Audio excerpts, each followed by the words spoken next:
معهم سيات كأذناب البقر يضربون بها النساء والنساء كاسيات عاريات مميلات مائلات رؤوسهن كأسنمة البخت المائلة. غور فرمائے اللہ کے رسول صلی اللہ علیہ وسلم نے ان عورتوں کو جہنمی ہونے کی خبر دی ہے جو عورتیں لباس پہنتی ہیں تو باریک، اتنا باریک کیوں پہنے بھی ہیں اور ان کے جسم کے اعضاء کیا ہو رہے ہیں؟ ظاہر ہو رہے ہیں. اس لیے کہ جو لباس کا مقصد ہے وہ انہوں نے کیا کر دیا؟ فوت کر دیا. قرآن مجید میں اللہ تبارک و تعالیٰ نے لباس کا جہاں مقصد بیان کیا ہے وہیں ایک اہم ترین مقصد یہ ہے کہ شرم کی جگہوں کی کیا کی جائے؟ ڈھانپا جائے، اس کی رکھوالی کی جائے. اللہ قرآن میں فرماتا ہے یا بنی آدم قد انزلنا علیکم لباسا یواری سوآتکم ورسا ولباس التقوی ذلک خیر. کہ اے آدم کی اولاد، ہم نے تمہارے لیے لباس کو اتارا. کس لیے اتارا؟ یواری سوآتکم، تاکہ وہ تمہاری شرم کی جگہوں کی کیا کرے؟ حفاظت کر سکے. اب سوال یہ ہے کہ عورت کے یہاں شرم کی جگہیں کیا ہیں؟ اللہ کے رسول صلی اللہ علیہ وسلم نے کلی طور سے فرمایا کہ المرأۃ عورہ، کہ سراپا عورت کیا ہے؟ سراپا عورت کیا ہے؟ عورت ہے، پردے کی چیز ہے.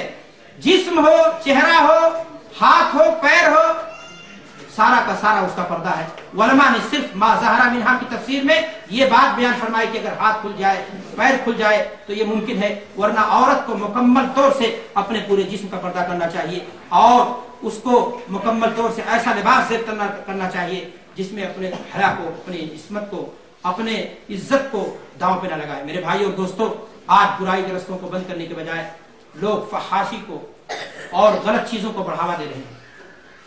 بے راہ روی اور نامعلوم کن چیزوں کی آج تعلیم دی جا رہی ہے. جذبات کو بھڑکانے کی اور تخریب کاری کے مختلف کام ہیں جس میں آج پورا معاشرہ ہمارا ڈوبتا چلا نظر آ رہا ہے.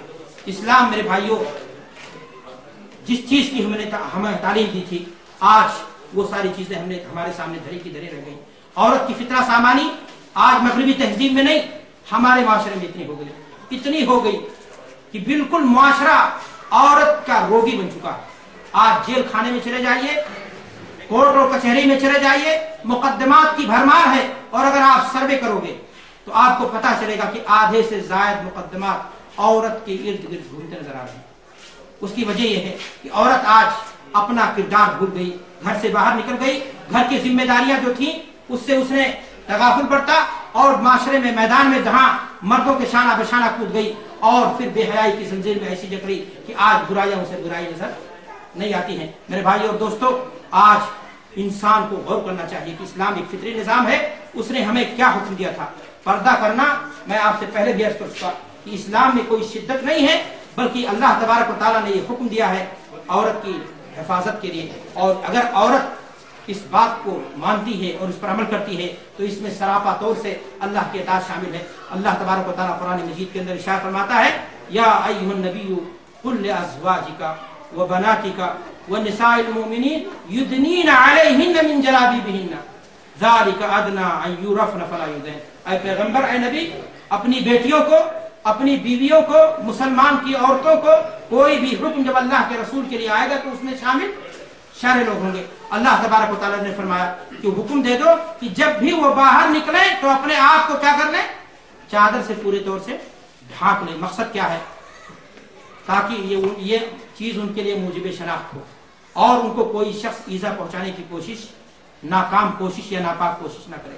اور آیت کریمہ میں میرے بھائیوں جلباب کا لفظ آیا ہے. جلباب کا معنی کیا ہوتا ہے؟ چادر. ایسی چادر جو دوپٹہ کی شکل میں عورت، میں نے آپ سے پہلے بھی کیا کہ وہ زمانہ اللہ کے رسول صلی اللہ علیہ وسلم کا سادہ تھا، سر سے پیر تک ڈھانکے. اور جب سر سے پیر تک ڈھانکے گی تو اس میں چہرہ کیا ہوگا؟ شامل ہوگا. اگر کوئی شخص یہ کہے کہ چہرہ اس سے باہر ہے تو یہ غلط ہے، اس لیے کہ چہرہ ہی موضع فتنہ ہے، موضع حسن ہے، اور وہیں سے انسان پہلے نگاہیں چار ہوتی ہیں اور پھر انسان کے ہاں گفت و شریح شروع ہوتا ہے اور پھر نامعلوم کیا کیا فتنے جنم لیتے ہیں. تو جب عورت کو پورا سر سے پیر تک ڈھانکنے کا حکم ہے تو اس میں کیا نام ہے؟ چہرہ کیا نام ہے؟ درجہ والا شامل ہوگا. اللہ کے رسول صلی اللہ علیہ وسلم کی حدیث بھی اس بات پر دلالت کرتی ہیں. اگر آپ نصوص کا مطالعہ کریں گے تو آپ کو پتہ چلے گا کہ عورت سراپا پردہ ہے اور اس میں سر 10 سب سے نمبر اول پر اس کا چہرہ شامل ہے. اللہ کے رسول صلی اللہ علیہ وسلم ایک حدیث کے اندر ارشاد فرماتے ہیں اذا خطب احدكم امرأة فلا جناح عليه ان ينظر اليها اذا كان انما ينظر اليها للخطبة وان كانت لك. کہ اگر کوئی شخص کسی عورت سے شادی کرنا چاہتا ہے، صحیح نیت ہے اس کے یہاں، تو ایسی صورت میں حرج نہیں ہے کہ وہ اس کے چہرے کی طرف دیکھے۔ گویا اگر ایسی نیت نہیں ہے تو آپ بلا نیت کے کسی اجنبی عورت کے چہرے کی طرف دیکھیں، آپ کے لیے یہ چیز جائز اور درست نہیں ہوگی۔ میرے بھائیو اور دوستو، ام عطیہ رضی اللہ تعالیٰ عنہ بیان فرماتی ہیں کہ جب اللہ کے رسول صلی اللہ علیہ وسلم نے عورتیں کے متعلق یہ حکم دیا کہ وہ عیدگاہ جائیں، تو عورتوں نے اللہ کے رسول صلی اللہ علیہ وسلم سے عرض کیا تھا کہ یا رسول اللہ احدانا لا يكون لها جلباب، فقال النبی صلی اللہ علیہ وسلم لتلبسها اختها من جلبابها، کہ اے اللہ کے رسول آپ ہمیں عیدگاہ جانے کا حکم دے رہے ہیں یا بات کر رہے ہیں، لیکن ہم میں سے بعض ایسی ہوتی ہیں جن کے پاس چادر نہیں ہوتی جس سے وہ اپنے آپ کو ڈھانک لیں۔ تو اللہ کے رسول صلی اللہ علیہ وسلم نے یہ بات جب سنی تو آپ نے نہیں کہا مت جانا۔ یہاں استدلال یہ بھی ہو سکتا ہے گویا عورت یا صحابیات بغیر چادر کے، بغیر اپنے آپ کو ڈھکے ہوئے چھپائے ہوئے باہر نکلنا جائز اور درست، حتیٰ کہ عیدگاہ جانے کے لیے بھی وہ اپنے آپ کو جائز اور درست اپنے لیے نہیں سمجھتی تھی۔ اور اسی لیے اللہ کے رسول صلی اللہ علیہ وسلم سے بطور اشکال اس مسئلے کو جب پیش کیا تو اللہ کے رسول صلی اللہ علیہ وسلم نے یہ نہیں فرمایا کہ مسئلہ عید کا چلے جانا کوئی بات نہیں، بلکہ آپ نے فرمایا کہ جس کے پاس نہ ہو وہ اپنی بہن سے کیا کر لے گی، ادھار مانگ لے گی، اور وہ ڈھک کر کے اپنے آپ کو اور مسلم حیا کا مجسمہ بن کر کے وہ جائے گی اور پردہ کر کے جائے گی۔ بلا پردہ نکلنے کی اجازت اسلام نے اس صورت میں بھی نہیں دی۔ میرے بھائیو، ابن عمر رضی اللہ تعالیٰ عنہ کی ایک حدیث ہے، وہ فرماتے ہیں من جر ثوبہ خیلا لم ينظر اللہ الیہ یوم القیامہ، کہ جس نے اپنے کپڑے کو تکبر کی بنیاد پر گھسیٹا نیچے ٹخنے سے، قیامت کے دن اللہ تعالیٰ نظر رحمت سے اس کی طرف نہیں دیکھے گا۔ اتنا حکم یہ مردوں کے لیے۔ آگے سنی حدیث میں فقالت ام سلمہ، ام سلمہ نے فرمایا کہ فکیف یصنع النساء بدیورہن، اے اللہ کے رسول آپ کہہ رہے ہیں کہ ٹخنے سے اوپر کپڑا ہونا چاہیے نیچے نہیں، لیکن عورت تو ٹخنے سے نیچے کپڑا رکھتی ہے۔ غور کریں، پردہ اور ان کے یہاں شرم و حیا کا یہ معاملہ تھا کہ وہ اپنا پیر بھی کھلا رکھنا نہیں چاہتی تھی۔ آج مسلمان بیٹی اپنا چہرہ نہیں، پورے جسم کو ماڈلنگ کے نام پر کھول دینا چاہتی ہے۔ یہ ماڈلنگ کرنے والی خالی سیتا اور گیتا نہیں ہے ہندوستان میں یا دنیا کے دیگر مقامات پہ، بلکہ اس میں مسلمان لڑکیاں بھی شامل ہیں جو نام کی ہی صحیح لیکن ہے۔ میرے بھائیوں، اللہ کے رسول صلی اللہ علیہ وسلم کی حدیث سنیے، آپ نے فرمایا کہ یرخین شبرن، کہ وہ ایک بالشت مزید لٹکا سکتی ہے۔ تو ام عطیہ نے فرمایا اذا تنکشف اقدامہن، کہ اللہ کے رسول اگر ایک بالشت بھی لٹکا دیا پھر بھی اگر پیر نظر آیا تو ہم کیا کریں؟ تو کہا کہ ایک فٹ جو ہے کیا نام ہے عورت لٹکا سکتی۔ اللہ اکبر، اتنا لمبا لباس، لیکن اس کا لباس اتنا گھٹ گیا کہ اللہ اکبر، علمان الحفیظ آپ جانتے ہیں۔ میرے بھائی اور دوستو، پردہ جہاں ایمان کی دلیل ہے وہاں شرم و حیا کی دلیل ہے۔ اللہ کے رسول صلی اللہ علیہ وسلم فرماتے ہیں ان لکل دین خلقا وخلق الاسلام الحیا، ہر دین کا کوئی نہ کوئی اخلاقی پہلو ہے۔ اسلام کا اخلاقی پہلو کیا ہے؟ حیا۔ اسلام نے حیا پر زور دیا ہے، بے حیائی کے تمام راستوں پر اسلام نے قدغن لگائی ہے۔ زنا ہی نہیں بلکہ زنا کے اسباب اور جو دوائی ہیں ان پر بھی اسلام نے قدغن لگائی ہے۔